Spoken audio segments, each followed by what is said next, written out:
안녕하세요. 성공예감 이대호입니다.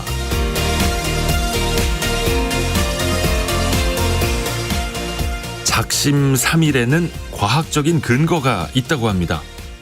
그게 무엇이든 새로 시작한다는 것 자체가 사람에게는 스트레스가 되는데요.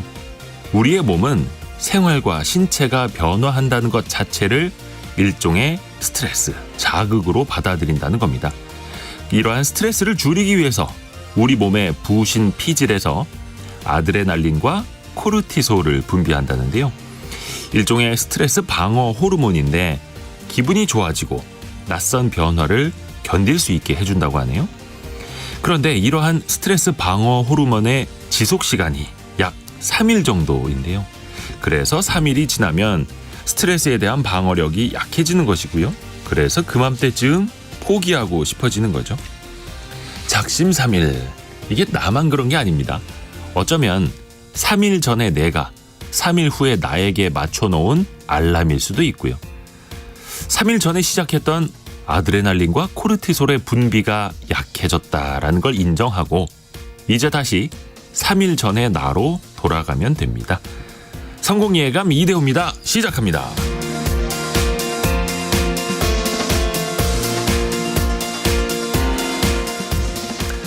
안녕하세요. 이대호입니다. 2024년 1월 3일 수요일 아침 함께해 주셔서 감사드립니다. 자, 오늘도 경제 상식 퀴즈와 함께 또 소통도 시작하고 여러분의 상식도 뿜뿜 키워드리겠습니다. 12.12 사태, 1979년 12.12 사태를 주제로 다룬 영화 서울의 봄이 누적 관계 12.12만 명을 넘어섰다고 합니다. 1212만 명. 와, 대단합니다. 저는 아직 1200만 명에 못 들었네요. 이 영화 흥행했는데 물론 이제 돈을 많이 버는 분들도 나타나겠죠. 그런데 제작사나 투자사 외에도 193명 정도가 돈을 좀 벌 것 같다고 하네요. 이들은 앞서서 온라인 공모를 통해서 평균 100만 원씩 총 2억 원 정도를 투자했다고 하는데요.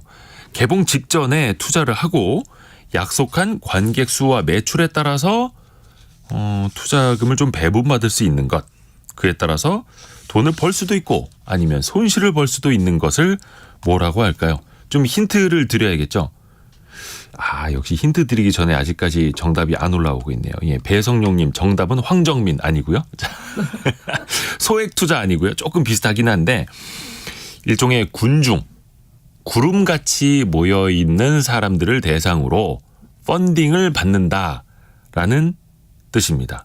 구름같이 모여있는 사람들 중에서 펀딩을 받는다. 아니면 사람들을 구름같이 모아서 펀딩을 받는다. 예, 그 앞 글자 네 글자는 구름을 뜻하는 영어 네 글자의 뒤에는 펀딩, 이렇게 해서 6글자입니다. 6글자. 네, 벌써 정답 올라오고 있습니다. 자, 짧은 문자 50원, 긴 문자 100원이 드는 샵 9730으로 참여해 주시면 되고요. 추첨을 통해서 선물도 보내드립니다. KBS 콩과 유튜브를 통해서 언제나 함께 하실 수 있고요. 성공예감 이대호입니다. 자주 검색하시면 성공이 가까워집니다.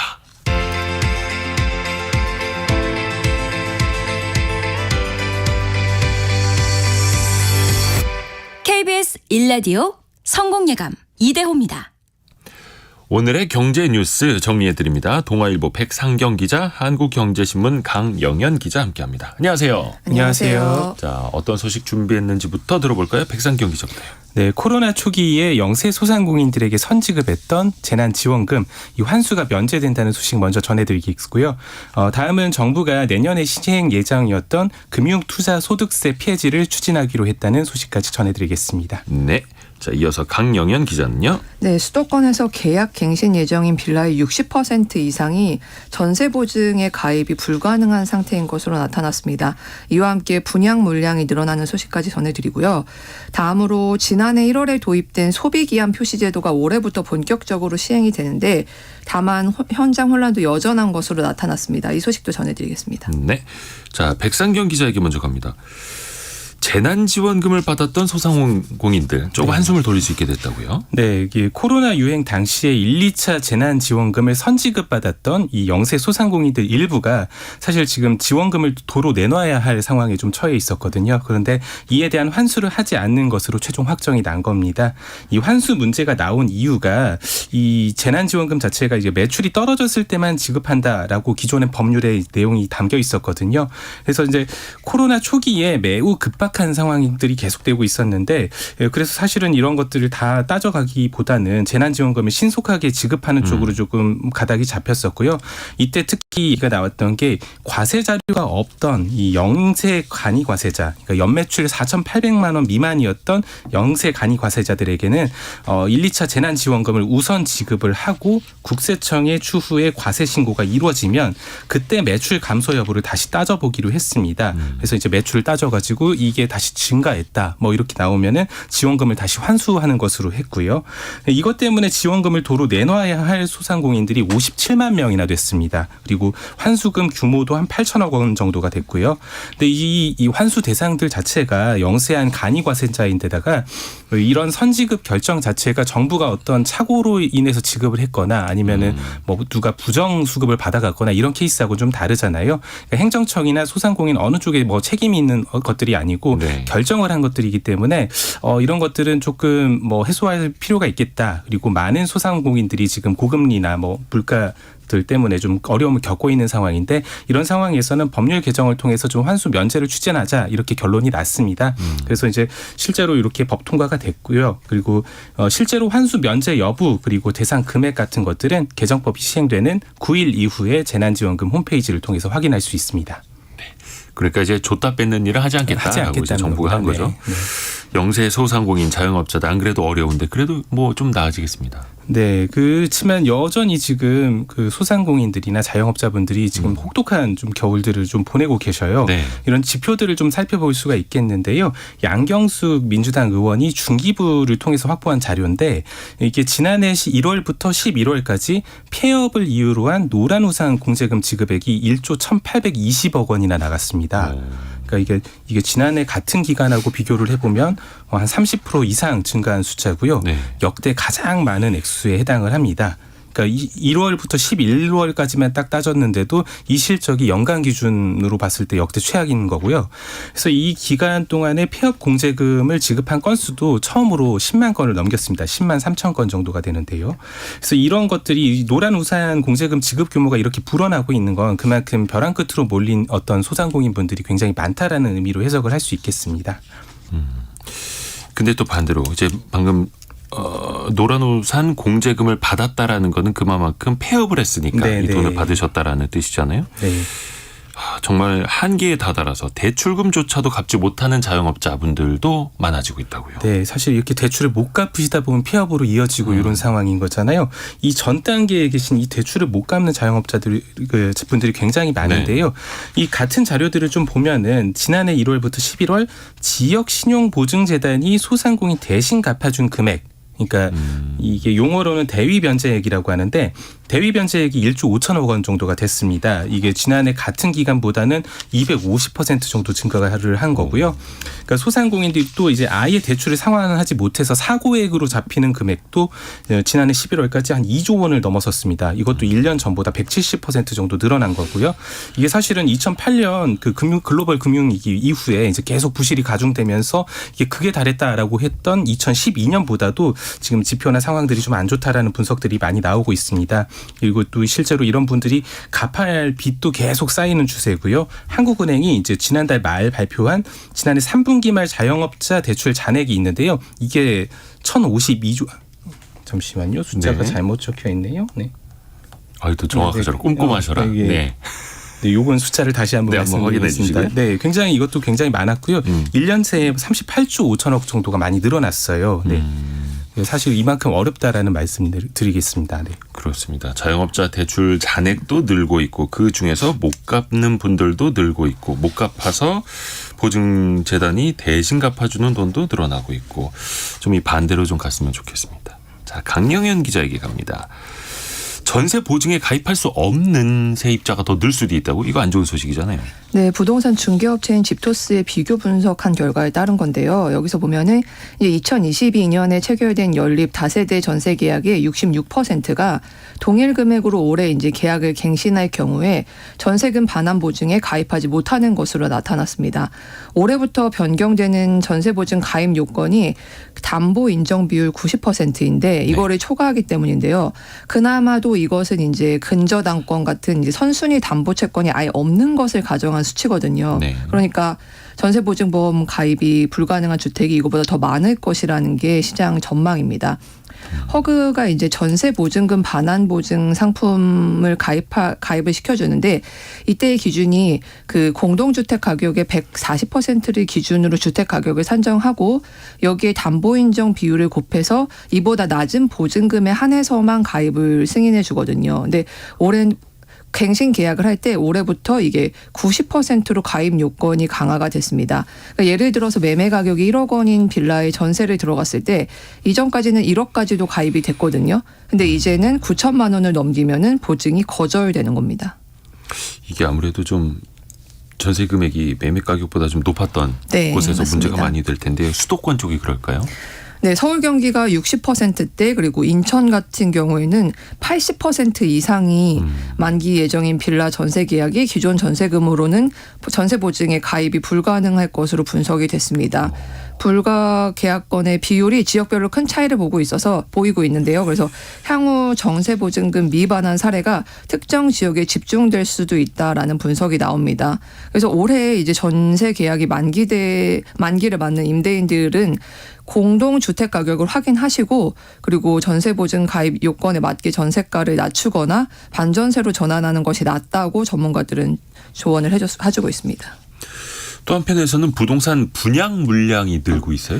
네. 그러니까 이달 들어서 이제 전국에서 분양 예정된 물량이 예. 지난해 같은 기간에 16배라고 합니다. 그러니까 이게 부동산 정보업체 직방에 따르면은 이달 전국에서 39개 단지 그리고 2만 7천여 가구가 분양을 하는데요. 이 중에 수도권은 1만 가구 정도가 분양을 합니다. 당초에 전혀 분양 물량이 없었다고 전망이 됐던 서울에서도 530여 가구가 청약이 예정되어 있습니다. 비수도권에서는 광주, 경북, 충북, 부산, 전북 등에서 많은 물량이 공급될 예정인데요. 건설사들이 그동안 미분양 발생을 우려해서 사업 진행을 늦췄던 사업장들의 분양을 시작했다는 평가가 나옵니다. 그러니까 공사비 그리고 금리가 여전히 높은 상황이긴 하지만 사업 지원 비용도 발생하기 때문에 이제 더는 미룰 수 없다는 건데요. 그래서 여기에 이제 주택 시장 침체가 전망되는 가운데 건설사들이 밀어내기 분양에 나섰다라는 분석도 나옵니다. 그래서 전문가들은 이제 아무래도 이제 주택 시장 경기가 전반적으로 침체될 것이라는 예상이 좀 많이 나오고 있는 만큼 분양 물량이 늘어날수록 이제 소비자들이 청약에 조금 더 신중할 필요가 있다라고 조언을 하고 있습니다. 네. 그리고 백상경 기자에게 갑니다. 아까 혹시 그 숫자 찾았습니까? 대출? 네. 네. 지난해 말 기준으로 1,020조 원 돼 있습니다. 네. 이게 자영업자 대출 잔액 네. 예, 기준이었죠. 네. 그리고 어제 증시 개장식이 있었는데 네. 증시 개장식 행사에 이례적으로 대통령이 참석을 했어요. 그리고 네. 의미심장한 메시지를 던졌습니다. 좀 묵직한 메시지를 좀 많이 던져가지고 어제 많이 화제가 됐는데요. 윤석열 대통령이 이제 내년 그 도입 예정인 금융투자소득세 네. 요거를 이제 그동안 시행 유예가 돼 있는 상태였는데 요걸 아예 폐지하겠다라고 이렇게 공식화를 했습니다. 이렇게 네. 처음 얘기를 하게 된 거고요. 이 금융투자소득세가 뭔지 좀 알아보면 이게 주식, 채권, 뭐 펀드, 파생상품 요런 금융투자를 통해서 주식은 뭐 이렇게 한 5천만 원, 뭐 기타 것들은 한 250만 원을 넘는 소득을 올렸다. 이러면 이런 이 소득을 올린 투자자들한테 해당 소득의 20%를 세금으로 부과하는 겁니다. 그래서 3억 원이 만약에 소득이 이거 넘어가게 되면은 여기에 대해서는 세율을 25%를 부과를 하고요. 네. 이게 이 문재인 정부 때부터 이 소득을 하나로 묶어서 동일한 세율을 적용하자, 과세 형평성을 좀 높이자, 그리고 소득이 있는 곳에 세금이 있다라는 조세 정의 이것들에 따라서 추진이 됐던 이 법안입니다. 제도입니다. 그래서 당초 이 기자 기재부가 올해부터 금투세를 도입하려고 원래 추진을 했었는데요. 네. 이게 2022년에 12월 이제 여야 합의를 통해서 도입 시기가 2025년 1월로 유예가 됐습니다. 네. 근데 요걸 이제 아예 금투세를 폐지하겠다라고 추진을 하는 거고요. 조금 갑론을박이 있을 수밖에 없겠죠. 네, 이 금융투자세 폐지 결정의 중요한 이유로 이제 정부가 꼽았던 게 이 코리아 디스카운트를 해소하겠다. 그러니까 한국 증시의 어떤 저평가 현상을 이걸 이제 폐지해서 좀 완화를 하겠다라고 얘기를 했어요. 근데 이게 좀 여론이 엇갈리고 있습니다. 이제 뭐 어쨌든 이 금투세에 그동안 반발을 해왔던 1,400만 명의 어떤 개인 투자자들은 사실은 환영을 하고 있는 분위기입니다. 그러니까 대주주가 아닌 모든 소액 그 투자자들까지 다 과세 대상이 되면서 부담이 좀 많이 커질 수밖에 없는 상황이 됐었는데요. 이게 사라지는 거거든요. 기재부에 따르면 이제 금투세를 도입을 하게 될 경우 과세 대상이 어떤 종전에는 한 15,000명 정도였는데 대주주들 뭐 이렇게 투자 기준으로 근데 이게 15만 명까지 한 10배 정도가 늘어날 전망이었습니다. 그리고 또 이제 외국인이나 뭐 기관 투자자를 제외하고 개인 투자자한테만 금투세를 적용한다. 이런 점도 좀 이제 형평성에 어긋난다는 논란들이 많이 불거졌던 지점이고요. 예, 금융 투자 업계도 이런 어떤 투심 위축을 할 수 있는 그런 요소들이었는데 이게 없어졌다면서 좀 반기고 있는 상황, 없어질 수 있다면서 반기고 있는 상황입니다. 근데 이제 이걸 두고 이게 사실은 이제 총선용으로 좀 선심성 카드를 좀 꺼낸 거 아니냐 이런 지적들도 나오고 있습니다. 아무래도 이제 금투세 폐지는 이제 국회 본회의를 통과해야 되는 좀 소득세법 개정 사안이기 때문에 어쨌든 국회 문턱을 넘어야 하는데 네, 이런 것들이 좀 과제거든요. 또 이제 이 금투세를 폐지하는 것이 이 정부가 꼽은 이 코리아 디스카운트를 진짜 해소할 수 있는 어떤 요소이냐 이거에 대해서도 좀 불확실하다는 지적들이 나옵니다. 그러니까 코리아 디스카운트의 어떤 주요 원인들로 보통 얘기가 되는 것들이 뭐 주주 환원이 미흡하다. 그 수익성이 좀 낮고 성장성이 낮다. 기업 지배 구조가 취약하다. 회계가 불투명하다. 이런 것들이거든요. 근데 이런 것들이 사실 금투세 폐지로 해소가 될 수 있는 부분들이 아니기 때문에 직접적으로 연결이 되느냐 이런 부분들에 대해서는 좀 의문들이 있습니다. 그렇죠. 금투세는 아직 시행이 안 됐고 시행이 되기 전부터 코리아 디스카운트 현상은 심했었는데 네. 근데 이것마저 시행을 하면 그러니까 양도세를 전면 과세하면 누가 한국 주식에 투자하겠느냐. 맞습니다. 다 미국 주식으로 떠나지 이거죠. 그러니까 지금 0337님도 이거 너무 부자들에게만 혜택을 주는 것 아니냐라는 지적 주셨는데 그 말씀도 일리는 있습니다. 그런데 이제 부자들이 다 떠나가고 하면은 기업의 자금 조달도 어려워지고 우리네 펀드, 우리들의 연금 그 수익성도 같이 이제 망가지고 시장이 망가지다 보니까 그래서 항상 어떤 정책에는 반작용, 부작용까지도 같이 고려를 해야 된다. 이런 이야기죠. 그래서 저도 항상 바라건대 대한민국 주식시장에서 세금을 내도 아깝지 않은 시장이 됐으면 좋겠다. 그런 바람 가져봅니다. 자, 그리고 금투세 폐지 그 일종의 공약만큼이나 이게 또 파급력이 있는 이야기입니다. 상법 개정도 어제 윤 대통령이 언급을 했어요. 네, 이게 결국은 다 이 금융시장, 자본시장에 대한 얘기들인데요. 이게 상법 개정안을 윤 대통령이 직접 또 언급을 했습니다. 그 워딩을 그대로 살펴보면 소액 주주의 이익 제고를 위한 상법 개정을 긍정적으로 검토하겠다라고 얘기를 했는데요. 이게 대통령실에서 나중에 좀 설명들이 조금씩 나왔는데 이 상법이 소액 주주 같은 어떤 이런 우리 소액 주주들에 대해서 주주의 비례적 이익에 충실할 수 있도록 개정돼야 한다라는 방향성을 언급한 것이라고 설명을 했습니다. 네. 이게 주주의 비례적 이익이라는 게 쉽게 얘기하면 대주주나 뭐 또 소액 주주나 모두 각자 주식 한 주당의 가치를 또 보호를 해주겠다라는 개념입니다. 네. 이걸 좀 내용을 좀 미리 관측을 해볼 수 있는 것들이 몇 가지가 있는데요. 이용우 민주당 의원이 지난해 대표 발의한 상법 개정안이 좀 있습니다. 이게 상법 제382조 324의 충실 의무 조항에 회사의 이익뿐 아니라 주주의 비례적 이익까지 포함한다라는 내용을 담았어요. 그래서 개정안이 만약에 이게 통과가 되면 뭐 회사를 물적 분할하거나 합병 같은 것들로 해가지고 주주 가치가 훼손이 됐다라고 판단이 되면 주주들이 이사를 상대로 소송을 제기하는 등의 행동이 가능해집니다. 네. 법무부가 지난해 11월 국회에 제출한 법안도 있는데요.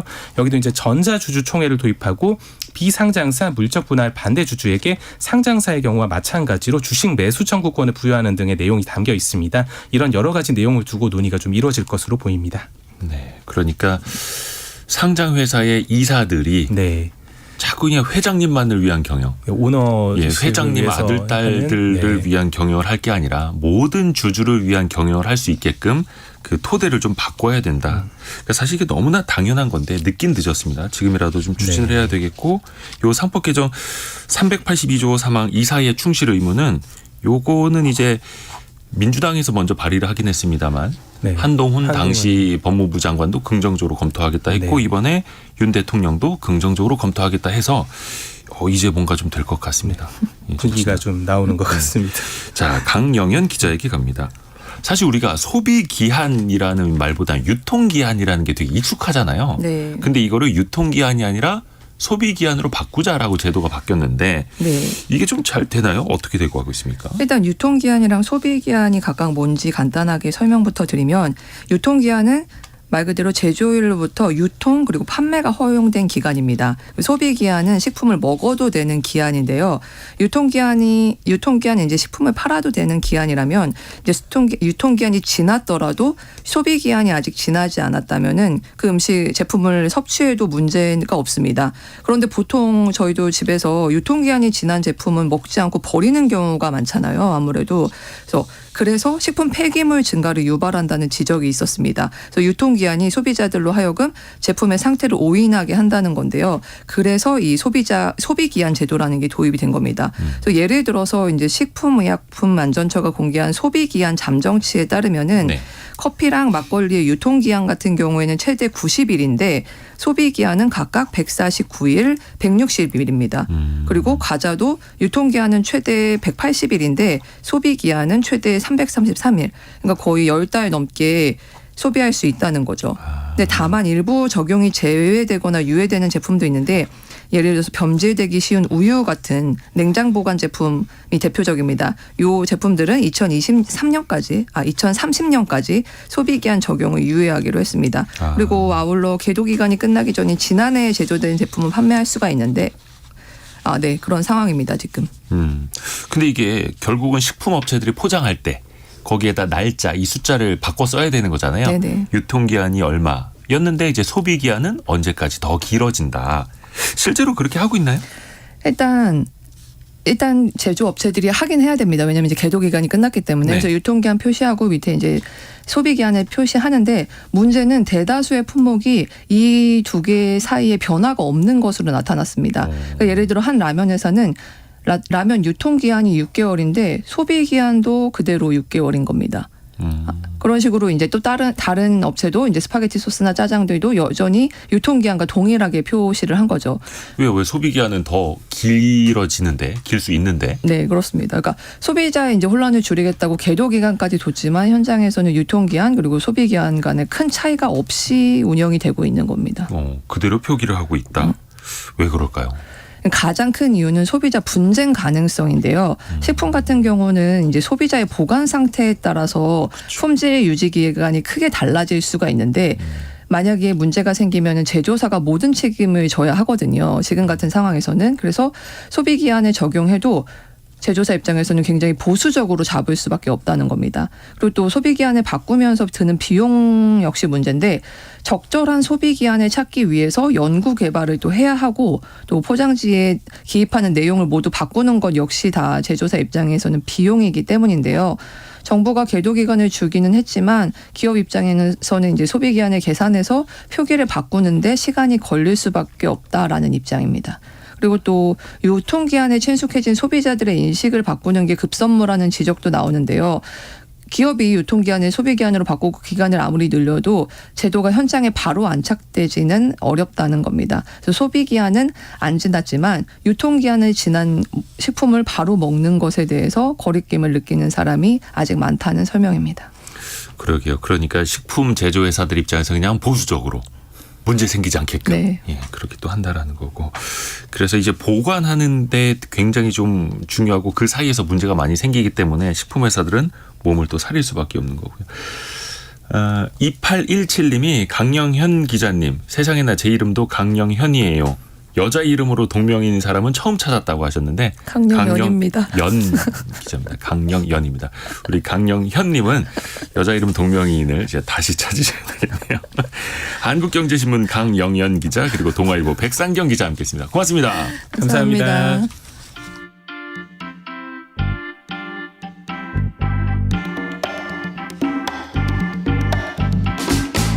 지금 여러분께서는 KBS 일라디오 성공예감 이대호입니다를 듣고 계십니다. 참여해주신 여러분께는 추첨을 통해 아름다운 식탁 창조 주비푸드에서 자연에서 갈아 만든 생와사비를, 쉽고 빠른 판촉물 제작 시너지 기프트에서 LED 무드 등 스탠드를, 그리고 성공예감에서 준비한 커피 쿠폰을 보내드립니다. 당첨자는 성공예감 이대호입니다 홈페이지에서 확인하세요.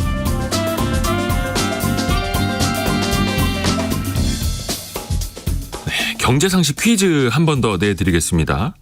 영화 서울의 봄 12.12 사태를 주제로 하는 영화가 1212만 명의 관중을 돌파했다고 해서 저도 깜짝 놀랐는데 이게 개봉하기 전에 이 방식으로 투자를 받았다. 190여 명이 이 방식으로 투자에 참여했다라고 하는데요. 최근 개봉작인 그 이순신 장군을 내세운 노량이라는 영화도 이 방식의 투자를 받았다고 합니다. 저예산 영화인데 온라인 플랫폼 등을 통해서 불특정 다수로부터 투자금을 모을 수 있고요. 나중에 그 성과에 따라서 일부분의 그 투자금을 또 배분을 해주는 방식이죠. 이게 또 여기에 투자한 사람들이 해서 입소문도 나기 때문에 마케팅 효과도 함께 볼 수 있다라는 건데요. 이게 6글자 또 외래어로 돼 있다 보니까 조금 어렵습니다. 그래서 제가 힌트를 구름 같은 군중 이렇게 힌트를 드렸는데 발음이 비슷해서 그렇습니다. 구름을 뜻하는 영어 4글자, 군중을 뜻하는 영어 4글자. 근데 받침은 좀 다릅니다. 이게 어려운데 L이냐 R이냐에 따라서 조금 다르기는 한데 대놓고 힌트 드리자면 클로 시작을 하거나 크로 시작을 하거나 보내주신 분들 다 저희가 정답으로 보고 있습니다. 그래서 원래 원칙은 군중 R이 들어간 CROWD 다 드립니다. 다 드립니다. 해서 이것 펀딩 6글자로 보내주시면 됩니다. 급하신 분들 많네요. 우리 2872님은 머리 감는 중에 보냅니다. 빨리 보내고 싶어서 머리 감다가 정답을 보내주셨고요. 너무나 감사드립니다. 그리고 9663님은 2일째 참여하고 있습니다. 내일까지 도전해 볼랍니다. 저희한테 말미까지 주셨습니다. 말미를 주셔서 고맙습니다. 자, 해서 정답 생각하시는 분들 짧은 문자 50원, 긴 문자 100원이 드는 샵 9730 그리고 KBS 콩으로 보내주시면 됩니다. 오늘의 움직임에 주목하고 세상의 흐름을 놓치지 않습니다. 여러분의 내일을 응원하며 성공의 열쇠를 함께 찾아갑니다. 성공예감 이대호입니다.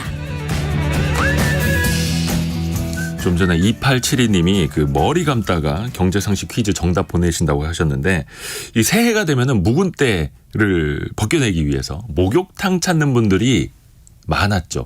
지금도 그럴지 모르겠는데 지금은 사실 대중 목욕탕을 찾아보기가 쉽지도 않아졌고요. 예전에는 그 대중 목욕탕을 주제로 한 드라마 목욕탕집 남자들 이런 드라마도 있었는데요. 라떼 경제사 시간입니다. 재미있게 이 경제의 역사를 거슬러 올라가는 시간. 오늘은 목욕탕을 살펴봅니다. 경제전문 뉴미디어 어피티의 김정인 이사와 함께합니다. 안녕하세요. 안녕하세요. 오늘 소재도 재밌습니다. 네. 대중 목욕탕 이게 언제 우리나라에 처음 등장한 거예요? 본격적으로 대중목욕탕이 들어온 거는 1900년대 개화기라고 볼 수가 있습니다. 일단 조선에 건너온 일본인들을 위해서 일본인 목욕탕이 좀 먼저 많이 세워졌는데요. 그 전에 잠깐 살펴보자면 조선시대에는 목욕이라는 거는 좀 위생보다는 질환 치료의 목적이 더 강한 측면이 있어서 질환 치료요? 온양이나 수안보 이런 데 임금님들이 행궁을 설치하고 피부 질환을 치료하러 다녔다는 기록이 한 번쯤 접해보셨을 것 같습니다. 이제 다만 이제 전신 목욕은 이제 들어가 있지 않았죠. 그러니까 일단 남들 앞에서 맨살을 드러내 보이는 거하고 남의 맨살을 보는 거하고 이게 둘 다 좀 굉장히 모욕적인 일이어서 이게 전신 목욕이 그렇게 좀 널리 퍼져 있지는 않다가 네. 개화기가 되면서 대한제국이 전염병 예방하고 공공위생을 위해서 청결위생 밀어붙이는 상황에서 이제 일본 사람들이 하는 거를 보니까 좀 안 맞더라도 저대로 해봐야 하지 않을까 싶은 사고방식이 좀 생겨나는 거죠. 근데 일본인 목욕탕이 생긴 다음에는 또 조선인 출입 금지가 됩니다. 불결한 조선인과 같은 탕 안에 들어갈 수 없다 이런 식이었는데 아이고 일본 사람들이 네, 이러면 또 오기가 생기는 게 인지상정이잖아요. 네네네. 그래서 조선 사람이 더 깨끗하다는 걸 보여주겠다 이러면서 훨씬 더 강박적으로 청결을 챙기게 되는데요. 조금 다릅니다. 1901년도 신문 광고를 보면요. 네. 조선인 목욕탕하고 일본인 목욕탕의 약간 문화 차이가 좀 보여요. 조선인 목욕탕에는 한증막을 설치했고요. 사실 이제 이 한증막은 또 우리나라에서 옛날부터 예. 치료 방법으로 이어져 내려오던 방식이어서 이제 한증막을 설치를 했고요. 이 영친왕 탄신일에는 수건 한 장씩 이벤트로 무료로 나눠준다 뭐 이런 말이 있었는데요. 아 1901년도에도 네네네. 이벤트로 수건을 나눠주던 게 있던 거예요? 아, 우리 개업직에서 이런 거 그쵸, 주는데. 그쵸. 일본인 목욕탕에는 본국 명주와 각색 안주를 첨비했다는 말이 나옵니다. 좀 유흥 뭐 이런 공간이었던 성격이 더 강하죠. 아 그러니까 이 목욕탕도 1901년도에도 돈을 받고 이제 장사를 하는 그런 목욕탕이었나 네. 보네요.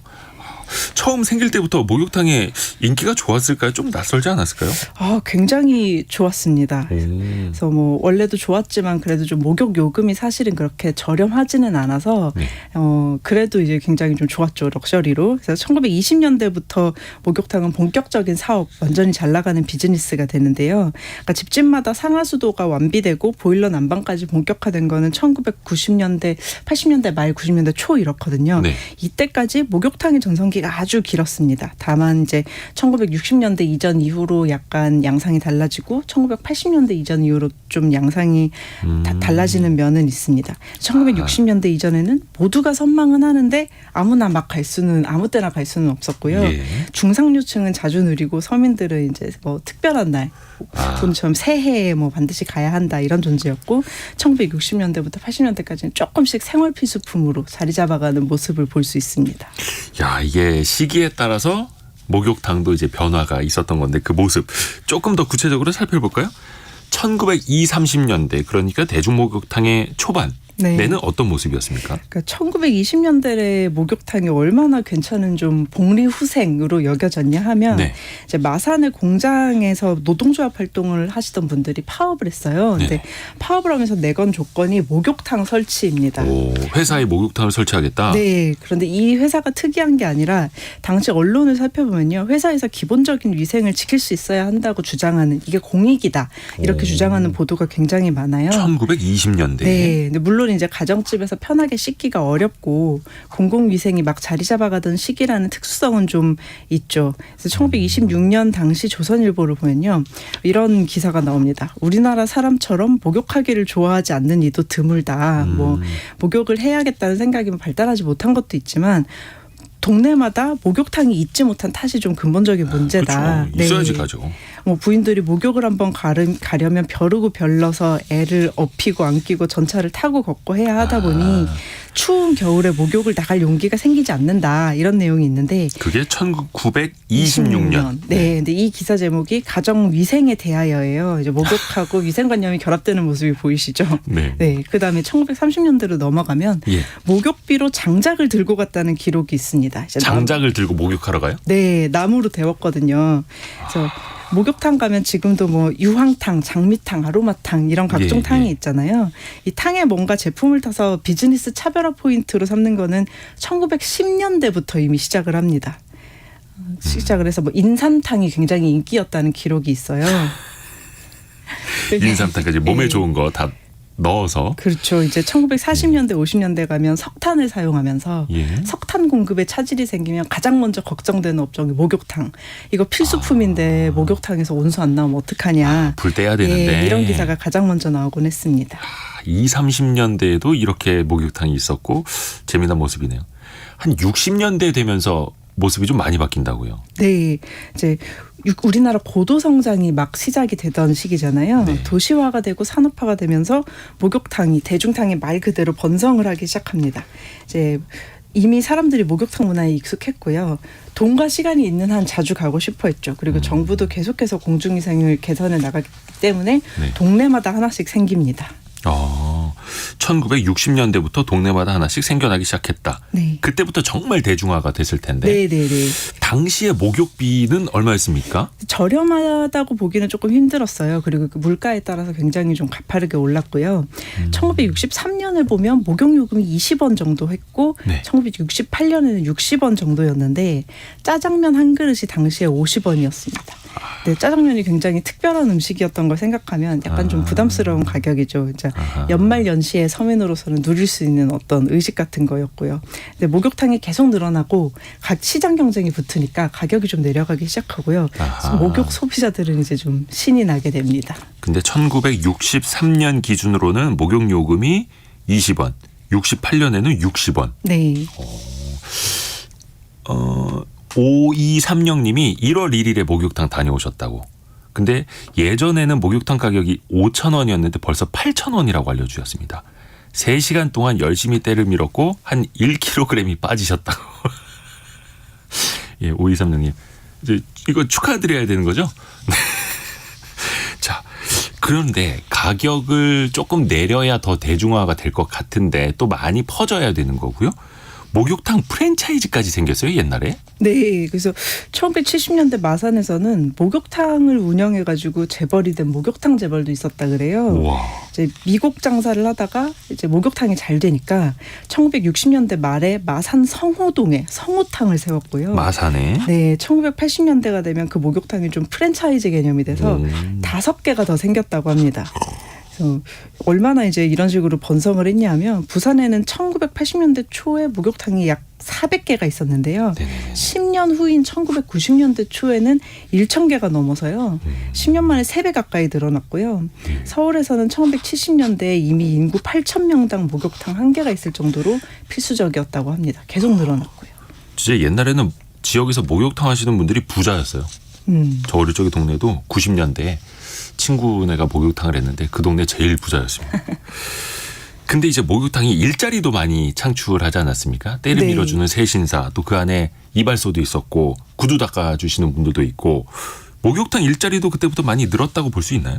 사실 앞에서 봤다시피 한 1900년대, 1910년대 이때부터 이미 뭐 이제 뭐 먹을 것도 팔고 뭐 이러다 보니까 항상 이 안에 있었고요. 그리고 이제 회사에서도 좀 설치가 되다 보니까 모든 걸 좀 제공을 했고 1986년도에 보면 공중위생법이 시행이 되거든요. 네네. 근데 이 법은 목욕탕 안에서 이발, 마사지, 숙박 서비스를 합법으로 만드는 법이에요. 그러니까 이전까지도 이미 성행하고 있었던 거를 이제 제도가 따라잡은 거죠. 이전에 이미 이런 서비스를 제공했다는 점을 알 수 있고요. 좀 특이한 점은 목욕탕을 지금 보면 뭐 2층은 여탕, 뭐 3층은 남탕, 뭐 몇 층은 공용 공간 이런 식으로 건물 한 층을 이제 한 채를 쓰는 경우가 볼 수 있잖아요. 네.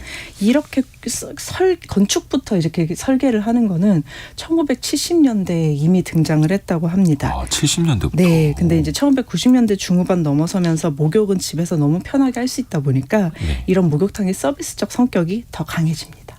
아하, 이제부터는 서비스 산업으로 이제 인식이 네, 되는. 찜질방이 등장하게 되는 계기입니다. 아하. 근데 이제 사실 코로나를 우리가 겪으면서 대중 목욕탕이라는 건 조금 이제 기피한 측면도 좀 있는 것 같아요. 앞으로는 목욕탕이 좀 어떻게 될까요? 사실 이제 찜질방이라는 새로운 형태가 등장하기는 했죠. 예. 역사 배경을 좀 보면 1990년대 되면서 동네 영세 목욕탕은 이미 사양 산업이 됐거든요. 왜냐하면 계속 대형화, 고급화되어가고 그렇죠. 있는데 막 사우나 네. 크게 막 이러면서. 이 서비스를 제공하려면 건물 하나를 차지해야 되는데 이게 쉬운 일은 좀 아니니까. 네.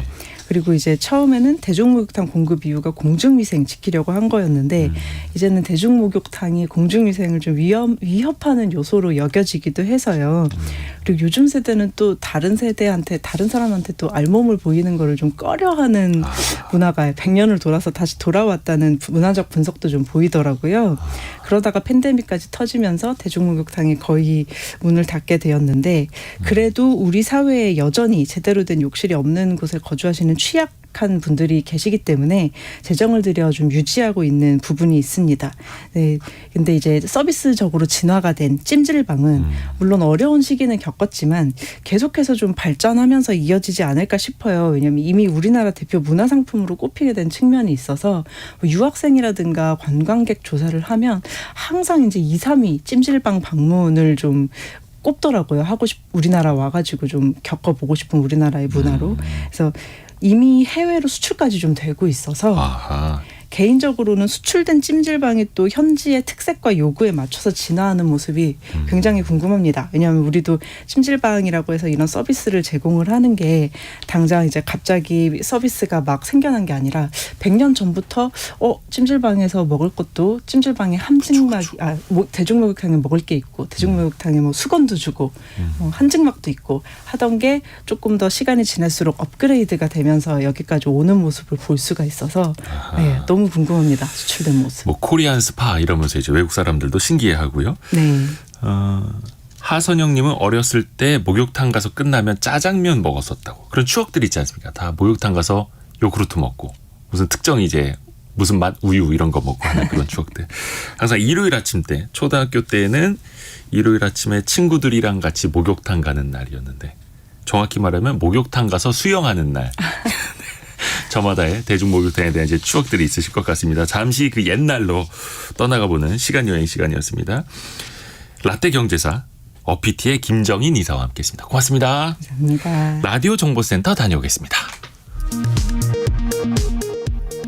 우리 동해와 접한 일본 이시카와현 노토반도에서 지난 1일 발생한 규모 7.6의 강진으로 최소 57명이 사망하고 100여 명이 다쳤습니다. 여진이 계속되는 가운데 전기와 수도마저 끊겨 이재민들이 고통받고 있습니다. 한국대학교육협의회는 오늘부터 오는 6일까지 전국 일반 대학 193개 교에서 정시원서 접수를 받는다고 밝혔습니다. 올해 정시 모집 인원은 약 7만 2천여 명으로 전년도보다 2,900여 명 줄었습니다. 금융감독원은 최근 보험 가입자와 보험회사 간 분쟁이 지속적으로 증가하고 있다며 질병이나 상해 등을 보장하는 보험에 가입할 때는 약관을 꼼꼼히 살필 것을 당부했습니다. 지난해 4분기 미국 전기차 업체 테슬라는 모두 48만 4천여 대의 차량을 인도해 같은 기간 52만 6천여 대를 판매한 중국 비아디에 세계 전기차 판매 1위 자리를 내준 것으로 나타났습니다. 지금까지 라디오 정보센터 조진주였습니다. 자, 돈의 흐름 읽어봐야죠. 소비시장 변화를 살펴보는 시간 트렌드 팔로우입니다. 트렌드 코리아 2024의 공저자이자 서울대 소비 트렌드 분석센터 한다혜 박사 함께합니다. 한다혜 박사님 어서 오세요. 안녕하세요. 새해가 되면 항상 뭔가 결심을 하게 됩니다. 네. 더 발전해야지. 더 나은 내가 돼야지. 자기개발 얘기를 항상 새해 초에는 얘기를 할 수밖에 없죠. 네, 맞습니다. 오늘 이 주제 준비하셨어요. 네. 그 새해에는 늘 올 한 해 달성하고 싶은 이 자기개발 목표를 세우곤 하죠. 저도 올해 목표 몇 가지 세워보는데 거의 다 이제 자기개발 목표였습니다. 그래서 이 대한민국의 가장 대표적인 새해 결심, 3대 새해 결심 알고 계신가요, 혹시? 다이어트, 금연, 또 하나 뭘까요? 영어 공부입니다. 영어 공부. 네. 이 3대 새해 결심으로 나오는데 네. 물론 이런 목표들도 올해 꾸준하게 나타나고 있지만 최근에는 좀 더 다채로운 자기개발 목표가 좀 나타났다는 점에서 주목할 만합니다.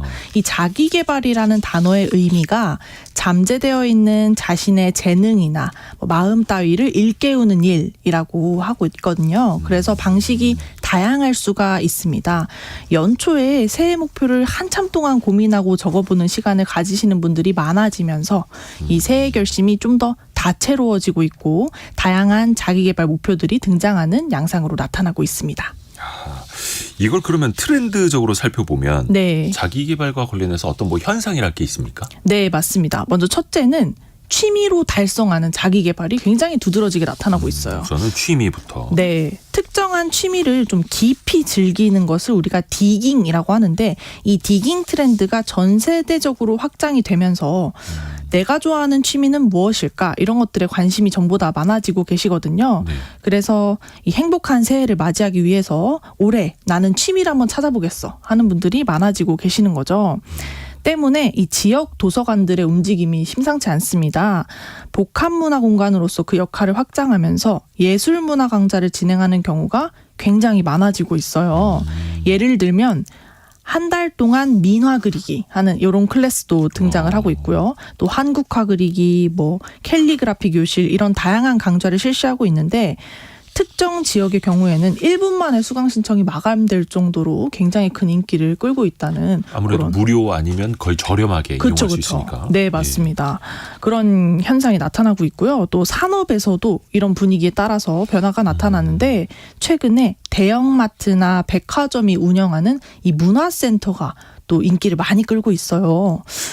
과거에는 4050 주부분들께서 이 문화센터를 많이 간다 예. 이런 얘기가 있었는데 최근에는 이 백화점 3사 문화센터 수요가 2030 젊은 층에게 인기를 많이 끌고 있습니다. 아, 그래요? 젊은 세대가 백화점이나 대형마트 문화센터를 간다고요? 네네. 이 기존에 없던 다채로운 자기개발 강좌를 적극 늘리고 있는 현상이 나타나고 있기 때문인데요. 일례로 이 여의도 한 백화점 문화센터는 인근 직장인들 사이에서 엄청 인기예요. 평일 점심시간을 타깃으로 하는 프로그램들이 많아지고 있기 때문에 이런 제과제빵 강좌나 뭐 꽃꽂이 강좌 이런 것들이 일찍 접수가 마감되는 것은 물론이고요. 매월 대기자만 40명에서 60명 달할 정도라고 합니다. 직장인들이 점심시간에 찾아갈 수 있는 네. 어떤 문화생활 코스. 네. 좀 아무래도 좀 더 저렴하기 때문에 이런 현상이 또 나타나는 것 같고요. 네. 또한 장년층의 경우에는 이 좋아하는 취미가 새로운 직업에 도전하는 발판이 되는 사례로 속속 등장하고 있습니다. 예를 들면 뭐 평소에 꽃꽂이를 굉장히 좋아하시는 분들은 플로리스트에 도전하기도 하시고요. 또 요리에 관심이 있는 분들은 한식, 양식, 중식 같은 이런 조리 자격증을 따서 조리사가 되는 그런 목표를 달성하기도 하시죠. 아하, 그러면 그때부터는 취미에서 뭔가 이제 전문의 영역으로 넘어가는 거예요. 그렇죠. 제2의 직업으로 삼으시는 분들이 많아지고 계시는 거죠. 어허. 이 자기개발 트렌드는 또 어떻게 이어집니까? 네, 두 번째는 루틴으로 달성하는 자기개발입니다. 뭔가 반복하듯이. 그렇죠. 반복적인 행동을 의미하는 것이 이 루틴인데요. 몇 년 전만 해도 미라클 모닝이라고 해서 일찍 일어나기를 실천하시는 분들이 참 많았잖아요. 새벽 4시 반에 일어나시고 5시 반에 일어나시고. 네, 맞습니다. 그 인증하는 것도 인기를 끌었었는데 이런 것들은 사실 좀 실천하기 어렵고 좀 도전해야만 하는 과제였는데 최근에는 좀 더 현실적이고 가벼운 것들이 이런 루틴으로 나타나고 있습니다. 대표적인 예시로요. 매달 1일 살림 루틴이 있습니다. 네. 네, 저도 한번 해볼까 싶은데요. 살림 루틴이 뭐예요? 네, 이 매달 1일에 정해진 집안일을 해나가면서 네. 올해 좀 쾌적한 우리 집안 상태를 유지하겠다 하는 이런 의지가 담긴 현실적인 루틴이에요. 아, 정리정돈을 잘 해야 되겠는데 네, 평소에는 어려우니까 매달 1일을 정해놓고 그렇죠. 살림 루틴을 가져가자. 네, 예를 들면 뭐 화장실을 깨끗하게 치운다든지 아니면 뭐 대청소를 한다든지 이런 1일 살림 루틴이 또 인기를 끌고 있고 기록 루틴도 굉장히 주목할 만한데요. 네. 매일매일 그날의 가장 인상적인 순간을 기록하는 이런 목표들을 좀 세우시는 분들도 계세요. 또 그날의 감정을 이모티콘으로 기록하는 이런 어플리케이션들도 꾸준히 인기를 보이면서 1년을 한번 기록해보자 하시는 분들이 많아지고 계시는 겁니다. 특히 이제 네이버 블로그 같은 경우에는 요즘 젊은 세대에게 다시금 떠오르고 있는데 네. 이런 경우에도 기록하는 의미에서 적극적으로 활용이 되고 있습니다. 기록. 그리고 또 이거 남 보여주려고 하는 것도 있겠고요. 그렇죠. 요즘은 또 그게 많죠. 네. 보여주려고 하는 것들. 자, 취미. 그 다음이 반복적으로 하는 루틴. 그 다음은 어떤 게 있나요? 요즘 가장 눈에 띄는 것이 독서입니다. 독서요? 네, 사실 독서는 매년 연초마다 올해는 좀 더 책 읽어야지 하는 분들 많으신데 오랜만에 이 독서 시장에서 나타나는 트렌드 사이클로 눈에 띄는 것이 바로 자기계발서입니다. 오. 네, 사실 2023년 하반기부터 꾸준히 이제 증가하고 있었는데요. 뭐 자산가라든지 아니면 너튜버, 인플루언서 같은 이 다양한 분야에서 성공한 사람들의 자기계발서가 큰 사랑을 받고 있습니다. 또 요즘 베스트셀러 보시면요.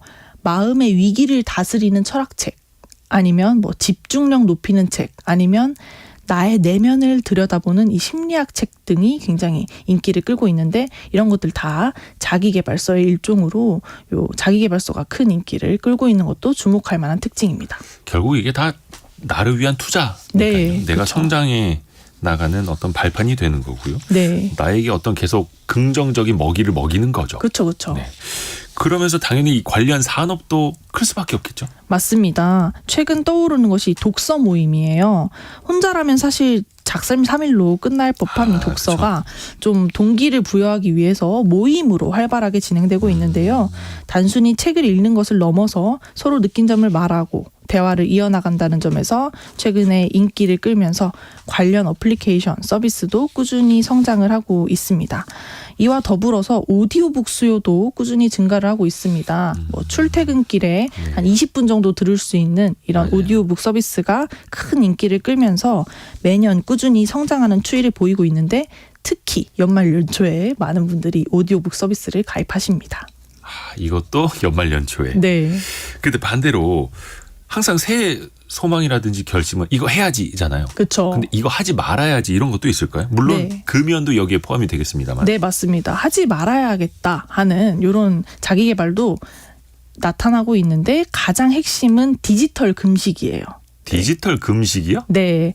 자극적인 쇼폰 콘텐츠가 유행하면서 피로감을 많이 느끼시잖아요. 쇼츠. 네.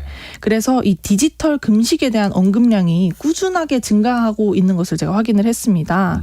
특히 이 집중력 떨어지는 것 관련해서 이 성인 ADHD 환자가 늘고 있다라는 우려가 많이들 또 나타나면서 최근에 신년 계획으로 나 디지털 금식 해봐야겠다 하시는 분들이 참 많아지고 있습니다. 이러한 분위기에 따라서 최근에 국내에서는 스마트폰 이용 금지 규칙을 선보이는 카페들이 속속 등장하고 있어요. 네.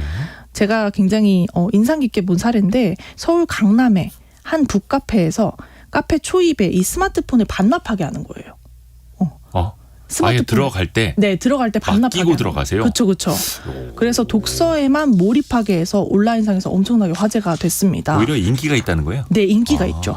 그래서 휴대폰 감금 카페라고 불리는데 이 휴대전화 반납 카페가 인기를 끌면서 실제로 한 카페의 경우에는 이 규칙을 정하자마자 만석이 될 만큼 손님들이 큰 인기를 끌었다고 합니다. 그러니까 오히려 아니 왜 휴대폰을 압수합니까? 이렇게 따지는 게 아니라 그렇죠. 내 휴대폰을 압수해줘서 고마워요. 네네. 나 압수해 이것 주세요. 때문에 제발. 힘들었는데 네네. 제발 2시간 동안 나에게 주지 말아요. 네, 그렇죠. 이게 그런 거꾸로 가네요. 네, 그런 카페가 또 인기를 끌고 있고 또 SNS 보시면 디지털 이 금식 후기가 또 많이 업로드 되는데요.